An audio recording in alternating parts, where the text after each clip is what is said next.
Joyce, what do you think the DOJ is going to do, and what do you make of this argument about precedent?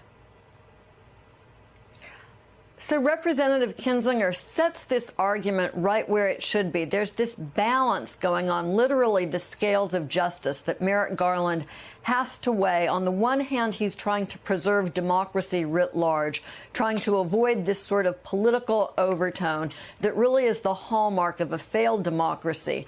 At the same time, though, he has pressing evidence that the former occupant of the White House committed serious crimes and needs to be held accountable for them. I think going into the hearings, it wasn't entirely clear how the Attorney General was looking at that balance, but we did have some indications that the Justice Department was investigating.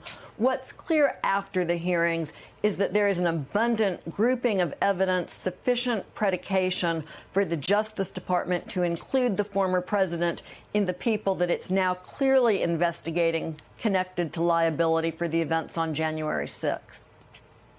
I mean, Gabe, there is accountability in the court of law. There's also accountability in the court of public opinion. You have a new poll from NPR showing just about 1 in 5 Republicans blame Trump for January 6th. The real story, if you ask me, in those numbers, independent voters, 57% of them now blaming Trump for the attack. I wonder how you see the committee's work playing out when it comes to these upcoming midterms. Well, I think first and foremost, what you just talked about in this Washington Post opinion by Ruth Marcus is a big part of this, which is that this does have the ability, one of the big parts of congressional oversight, to really move public opinion, or at least to bring things to the fore that wouldn't necessarily come to the fore in a, for example, Department of Justice investigation, which, of course, is very important. But with respect to the midterms, it's impossible to talk about these midterms without talking about the shadow of January 6th and to talk about the shadow of what's happening here. You do have a lot of Democrats who don't necessarily want to lean all the way into it, but more and more people in the party are saying this is completely inescapable because Republican candidate after Republican candidate, for many of them, it's like table stakes to even say that to deny that the election was legitimate.